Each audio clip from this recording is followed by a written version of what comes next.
Shalom anak-anak, selamat pagi. Selamat bertemu kembali dengan Ibu Trusti dalam pembelajaran tematik. Kali ini kita akan belajar bersama-sama pada tema yang keenam untuk pembelajaran tematik kita, yaitu dengan judul Cita-citaku. Sebelumnya, Ibu juga mengucapkan selamat Natal dan selamat Tahun Baru untuk anak-anak semua. Nah, sekarang sudah siap untuk belajar, sudah berdoa, dan juga sudah membaca renungan pagi pada pagi hari ini. Ibu ada sebuah teks puisi berjudul Cita-cita. Pikiranku melayang ke suatu masa. Aku pun bertanya-tanya, mau jadi apa aku saat dewasa? Tiba-tiba, ku berpikir tentang cita-cita. Nanti, aku mau menjadi seperti apa? Pilihanku jatuh kepada pembaca berita. Nah, apa cita-cita anak-anak? Mungkin ada yang menjadi guru, menjadi dokter, polisi, dan lain sebagainya. Nah, anak-anak, teks yang kita baca tadi ini adalah teks puisi. Apa itu puisi? Puisi adalah karya sastra yang berisi curahan perasaan penyair tentang apa yang dilihat, dirasa, dan dipikirkan menggunakan kata-kata. Ciri-cirinya, puisi memiliki baris dan bait, kemudian memiliki irama dan rima. Nah, supaya lebih jelas, mari perhatikan puisi yang tadi sudah Ibu bacakan. Ini adalah baris pertama, baris kedua, baris ketiga. Nah, baris ini kumpulan dari beberapa baris membentuk bait, ya. Kalau pada cerita terdiri dari kalimat pertama, kalimat kedua, kalimat ketiga. Kumpulan dari beberapa kalimat membentuk paragraf. Sedangkan pada puisi, ya, terdiri dari baris dan bait. Jadi kumpulan beberapa baris membentuk bait. Kemudian berirama. Ini kebetulan iramanya adalah AA. Dan setiap baris bait puisi ini berakhiran A. Nah, sekarang perhatikan puisi berikut ini. Apa judul puisi tersebut? Judul puisi tersebut adalah Cita-cita. Siapa pengarang puisi tersebut? Pengarangnya adalah Frida. Berapa bait puisi tersebut? Anak-anak bisa hitung ada berapa? Ya, ada 4 bait. Kemudian apa rima dari puisi tersebut? Rimanya adalah AA. Nah, kemudian tadi pada puisi yang tadi anak-anak lihat rimanya adalah AA, ya. Tapi ada puisi yang lain juga memiliki rima yang lain. Nah, contoh ini rima AB. Ini pada baris pertama diakhiri dengan huruf I. Baris kedua diakhiri dengan huruf U. Baris ketiga huruf I lagi. Baris keempat huruf U. Jadi rimanya adalah AB. Bukan iu ya anak-anak. Ya, yang baris pertama ini rimanya A, berarti ini B. Nanti kalau ini hurufnya O, ya rimanya tetap kita katakan rima A. Yang kedua nanti, misalnya ini hurufnya N, kita katakan rima B. Ibu contohkan dengan puisi yang kedua. Nih ya, kita lihat pada akhir baris. Di sini A, ini B rimanya ya.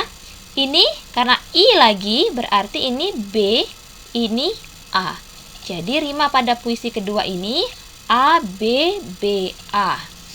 Nah, kita lihat dengan puisi yang ketiga. Ini huruf terakhir pada baris pertama adalah U. Ini kita anggap rimanya adalah A. Baris kedua rimanya adalah A. Baris ketiga rimanya adalah B. baris keempat rimanya B. Jadi pada puisi ketiga ini rimanya adalah AA, BB. Nah, pada puisi yang keempat, setiap barisnya diakhiri dengan huruf I. Jadi, rima pada puisi keempat adalah A, A, A, A.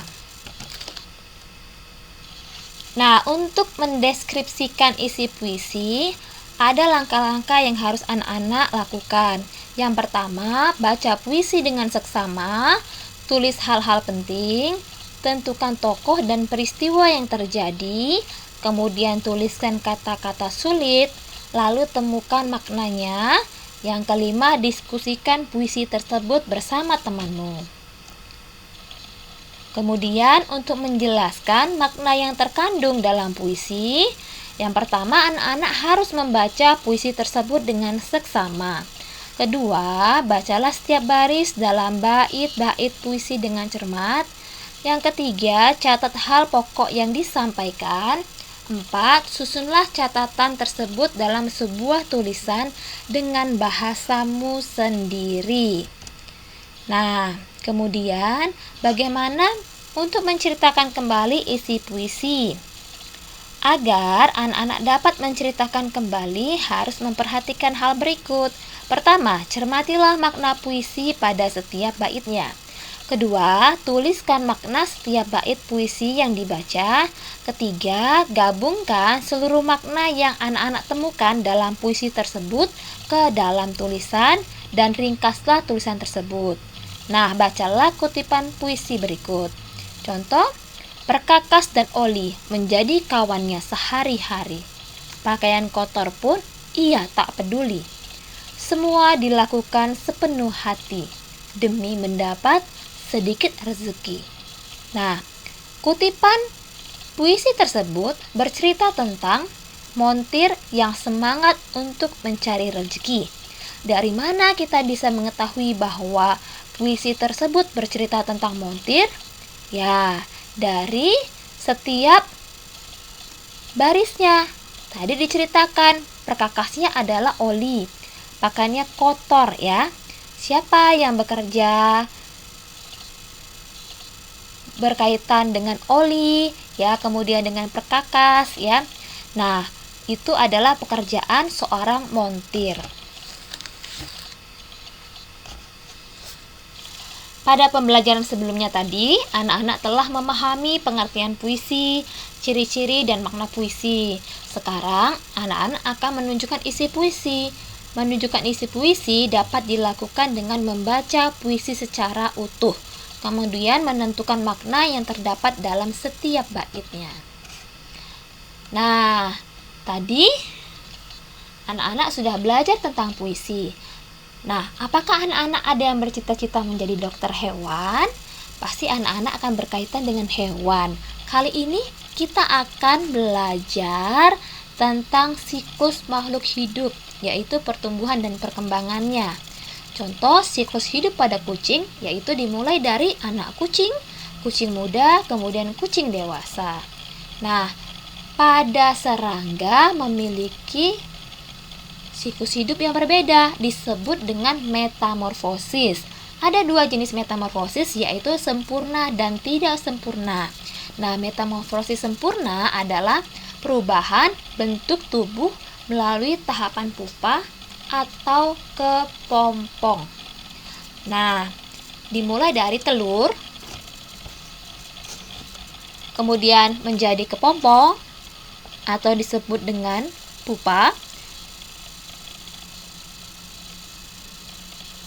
Terbalik ini anak-anak ya, telur menjadi ulat harusnya ya. Gambarnya, maaf ini gambarnya terbalik anak-anak. Telur menjadi ulat. Nah, di sini harusnya ulat ya. Telur menjadi ulat, menjadi kepompong, baru menjadi kupu-kupu dewasa. Kalau anak-anak pernah lihat ya, ulat, kemudian kepompong itu akan berubah menjadi kupu-kupu. Tahap metamorfosis seperti ini disebut dengan metamorfosis sempurna. Sedangkan contoh pada belalang, nah ini dari telur menjadi nimfa.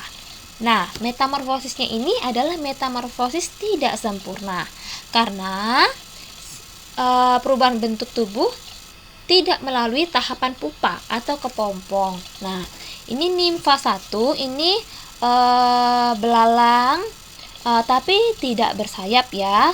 Nimfa 2, kemudian nimfa 3, kemudian belalang dewasa, itu belalang yang sudah memiliki sayap. Nah, pada metamorfosis belalang ini tidak mengalami tahap ulat dan juga tahap kepompong.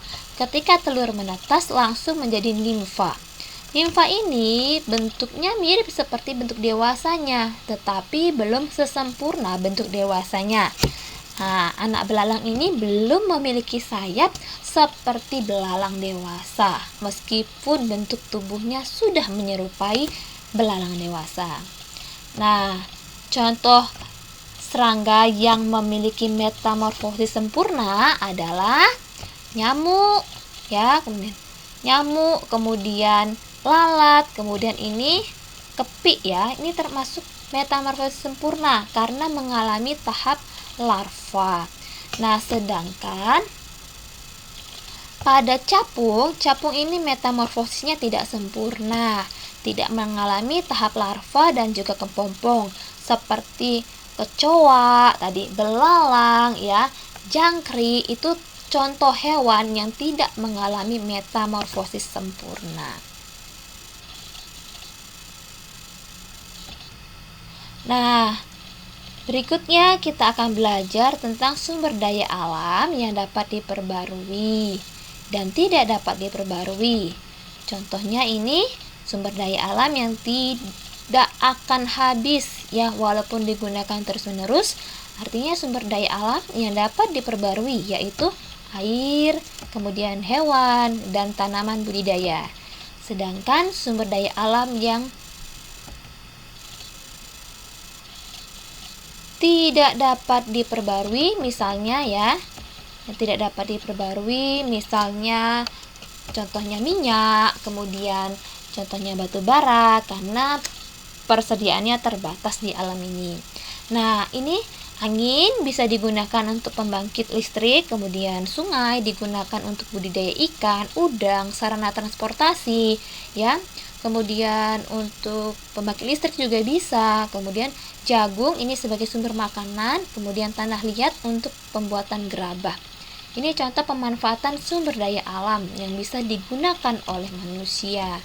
Kemudian keragaman sumber daya alam mempengaruhi cita-cita yang ingin dicapai. Jika tinggal di daerah pantai, maka sebagian besar masyarakatnya akan bercita-cita menjadi nelayan. Nah, kemudian kalau di daerah perkotaan biasanya bercita-cita menjadi pegawai kantor. Kalau di dataran tinggi, maka cita-citanya adalah menjadi pekebun teh.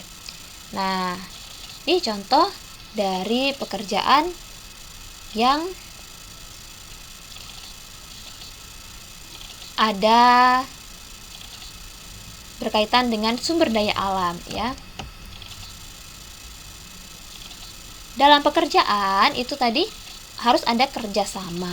Terdapat 4 manfaat keragaman karakteristik di dalam suatu pekerjaan atau cita-cita. Yang pertama, harus saling melengkapi kekurangan. Yang kedua, saling bertukar ide. Yang ketiga, memberikan saran. Yang keempat, belajar hal-hal baru terutama untuk meneladani sifat yang positif. Nah, keragaman juga terdapat pada keragaman fisik, ras, dan budaya. Fisik misalnya si Dedi berambut lurus, berasal dari Jawa dan ingin menjadi arsitek. Nah, jadi keragaman fisik, cita-citanya juga beragam. Jonas rambutnya keriting dari Ambon dan dia ingin menjadi seniman. Nah, ini contoh keragaman yang ada di sekitar kita. Nah, ini contoh ya nak, sumber daya alam yang tidak dapat diperbarui. Tadi sumber daya alam yang dapat diperbarui. Contohnya emas sebagai perhiasan, belerang sebagai bahan baku kosmetik, grafit sebagai bahan pembuatan pensil. Perhatikan tabel berikut, ini ada contoh sumber daya alam yang tidak dapat diperbarui dan pemanfaatnya dalam kehidupan sehari-hari. Minyak bumi digunakan sebagai aftur, bahan bakar pesawat terbang, bensin, bahan bakar kendaraan bermotor, dan parafin untuk pembuatan lilin. Kemudian biji besi untuk pembuatan peralatan rumah tangga, boksit, bahan dasar pembuatan aluminium, marmer pembuatan rumah atau gedung, kemudian belerang untuk pembuatan korek api, bisa juga campuran bahan pewarna ya. Kemudian nikel untuk melapisi besi agar tidak mudah berkarat, grafit digunakan untuk pembuatan pensil dan isi baterai. Nah, jadi cita-cita itu beragam ya anak-anak. Tadi mungkin ada yang ingin menjadi penyair dengan membuat puisi, ada yang mau menjadi nelayan karena dia tinggal di dekat pantai. Nah, ada juga mungkin yang mau menjadi penyanyi. Nah, kalau mau menjadi penyanyi berarti anak-anak harus sering berlatih dan mempelajari bagaimana cara bernyanyi yang baik dan benar. Nah, menyanyi sesuai panjang pendek nada. Untuk menyanyi sesuai panjang pendek nada, anak-anak perlu mengetahui tentang ketukan. Pada pertemuan sebelumnya di semester 1 anak-anak sudah belajar tentang ketukan, tapi kita akan mengulangi lagi supaya anak-anak lebih ingat. Nah, ada nada sol di sini ya. Nada sol ini dibunyikan selama 4 ketuk. Nah, perhatikan ada tanda titik di belakang angka, ini nada sol. Ada tambahan 3 titik, berarti ada tambahan 3 ketuk. Jadi totalnya nada sol ini memiliki nilai 4 ketuk. Nah, nada si ini memiliki ketukan berapa? 3 ketuk. Si, kemudian ada tambahan 2 titik, berarti ini artinya dibunyikan selama 3 ketuk. Nada do, ini hanya 1 ketuk. Nada re, ini dibunyikan selama 2 ketuk karena ada tambahan 1 titik di belakang nada re ya. Bisa anak-anak ya. Nah, bunyi yang panjang dapat dibantu juga dengan lambang legatura, yaitu berbentuk garis lengkung seperti ini ya. Legatura garis lengkung. Sekarang selain belajar ketukan, anak-anak juga belajar tempo, yaitu cepat atau lambatnya lagu dinyanyikan. Tanda tempo biasanya di bagian atas sebelah kiri. Ini anak-anak ya. Nah, tinggi dan rendah nada dapat diketahui saat kita menyanyikan lagu. Ada nada yang tinggi dan nada yang rendah. Perhatikan, ini lagu Kebunku. Temponya moderato, nada dasarnya do sama dengan bass, ciptaannya Pak Kasur. Nah, tempo moderato artinya sedang. Artinya lagu ini dinyanyikan tidak terlalu cepat atau terlalu lambat. Nah, not dalam lirik lagu memiliki tinggi dan rendah nada yang berbeda-beda. Contoh ini ada not do tinggi dinyanyikan dengan tinggi. Kemudian ada not mi, ada not re yang dinyanyikan dengan nada yang lebih rendah.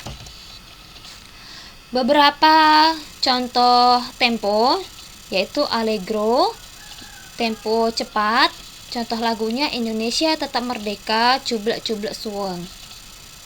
Anak-anak tahu ya lagunya ya? Indonesia Tetap Merdeka dan Cublek-Cublek Suweng. Tempo lambat disebut andante, yaitu contoh lagunya Nyiur Hijau dan Butet. Tempo sangat lambat disebut grave tulisannya ya.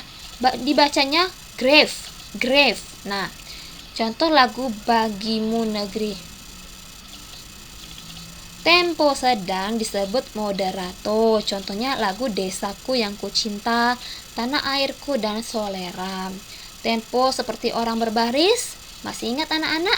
Lagu Maju Tak Gentar dinyanyikan dengan tempo seperti orang berbaris disebut di Marsia. Selain Maju Tak Gentar, ada juga lagu Berkibarlah Benderaku, Indonesia Raya dan Merah Putih. Nah, tadi anak-anak ingat ada keragaman ya, keragaman cita-cita, keragaman ras, keragaman warna kulit ya. Nah, ini Komang dan Mei memiliki cita-cita yang berbeda. Komang ingin jadi dokter, sedangkan Mei ingin menjadi penari. Untuk meraih cita-citanya, Komang harus gemar membaca dan Mei harus gemar menari. meskipun berbeda. Nah, mereka harus tetap saling mendukung untuk meraih cita-citanya. Nah, ini contoh lagu Indonesia Tetap Merdeka, dan ini contoh lagu Bagimu Negeri. Indonesia Tetap Merdeka tadi dinyanyikan dengan tempo allegro, tempo cepat. Anak-anak tahu lagunya? Sorak-sorak bergembira, bergembira semua. Sudah bebas negeri kita, Indonesia merdeka. Indonesia merdeka, Republik Indonesia. Itulah hak milik kita untuk selama-lamanya. Kira-kira demikian lagunya ya. Maaf kalau agak kurang tepat mungkin nadanya. Kira-kira cepatnya seperti itu. Nah, ini lagu Bagimu Negeri dengan tempo grave tadi cara membaca ya. Grave. Nah, padamu negeri kami berjanji, padamu negeri kami berbakti, padamu negeri kami mengabdi, bagimu negeri jiwa raga kami. Kira-kira begitu lagunya. Nah, anak-anak bisa lihat perbedaannya ya. Lagu yang tadi Hari Merdeka dinyanyikan dengan tempo yang lebih cepat, sedangkan ini Bagimu Negeri temponya lebih lambat. Nah, pada pembelajaran sebelumnya tadi, anak-anak sudah mempelajari tentang tempo, tinggi rendah nada. Nah, jika lagu dinyanyikan sesuai tempo dan tinggi rendah nada, maka lagu akan terdengar merdu. Nah, nanti anak-anak akan coba nyanyikan lagu berikut ini, Bangun Pemudi Pemuda dan lagu Nyiwur Hijau. Anak-anak bandingkan temponya, mana yang cepat, mana yang lambat. Anak-anak bisa cari, atau nanti kita bisa pelajari ketika kita sudah bertemu tatap muka di sekolah. Baik, demikian ya hari ini pembelajaran dari Ibu. Tetap terus semangat ya, terus sehat supaya nanti kita bertemu pada minggu depan. Selamat pagi, Tuhan Yesus memberkati. Shalom.